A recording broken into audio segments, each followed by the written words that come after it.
Bugün birlikte çox fərqli bir plov resepti yoxlayırıq. Səhv etmirəmsə, bildiyim qədərilə İran mətbəxinə məxsus bir aş çeşididir. İlk olaraq 1 kilogram ətimizi doğrayıb qaynadırıq. Daha sonra isə maşından keçirdirik. Üzərinə böyüklüyündən asılı olaraq 3-4 ədəd soğanı da doğrayıb maşından keçirdirik və ətlə birlikdə soğanı yaxşıca qarışdırıb öz suyunda suyu çəkilənə qədər bişiririk. Daha sonra isə böyüklüyündən asılı olaraq 2-3 ədəd pomidoru soyub 2-3 ədəd də biberlə birlikdə təkrar maşından keçirdirik. Suyu çəkilmiş ətin və soğanın üzərinə əlavə edirik və pomidorun, biberin də öz suyu çəkilənə qədər təkrardan bişiririk. Qeyd edim ki, pomidoru mütləq soymaq lazımdır. Pomidorun və biberin də suyu çəkildi. Videoda da görürsünüz. Üzərinə ağız tadımıza uyğun olaraq duz, duru yağ, biraz sarı kök və reyhan əlavə edib təkrar qapağı bağlı bir şəkildə bişiririk.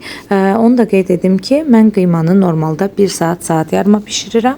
Amma aşın içərisində də təkrar pişəcəyi üçün təxminən 40 dəqiqəyə hazırladım. Daha sonra isə 1 kilogram lobyanı da yaxşıca yuyub, doğrayıb qaynadırıq. Qaynatdıqdan sonra isə suyunu boşaldıb təxminən 5-10 dəqiqə qovururuq. Lobyanı da yenə aşın içərisində bişəcəyi üçün öncədən çox bişirmədim ki, çox əzilməsin. Suyumuzu qaynadıb içərisinə duru yağ, sarı kök və duz əlavə edib 2-3 saat islatmış olduğumuz düyünü də əlavə edirik. 10-15 dəqiqə qaynadırıq. Tam istədiyimiz qaynarlığa gələnə qədər.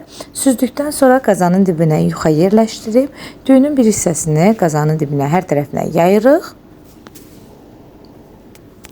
Mənim düyüm biraz çox oldu, qazanım balaca oldu. Ona görə artıq qalan düyümü başqa bir qazanda boş bir şəkildə süzdüm. Əgər sizdə də artıq qalarsa bu formada edin.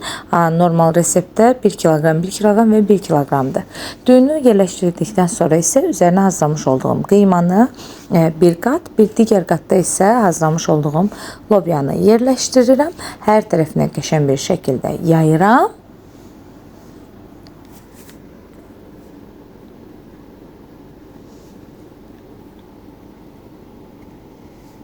Bu aşın ən sevdiyim tərəfi odur ki, hər şey içərisində də əlavə heç nəyə artıq ehtiyac qalmır. Daha sonra isə yerdə qalan düyümü də təkrar qazanıma əlavə edirəm.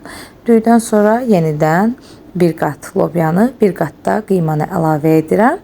Mən son qatı lobya və qıyma ilə etdim. İstəsəniz üzərini təkrar düyü ilə örtə bilərsiniz. Amma mənə elə daha xoş görünür və servis edən zamanda daha yaymaq, qarışdırmaq üçün də daha yaxşı olur. 40-45 dəqiqədə dəmdə saxlayırıq. Videoda gördüyünüz şəkildə aşımız artıq hazırdır. Servis edə bilərik. Hazırlayan hər kəsə indidən nuş olsun.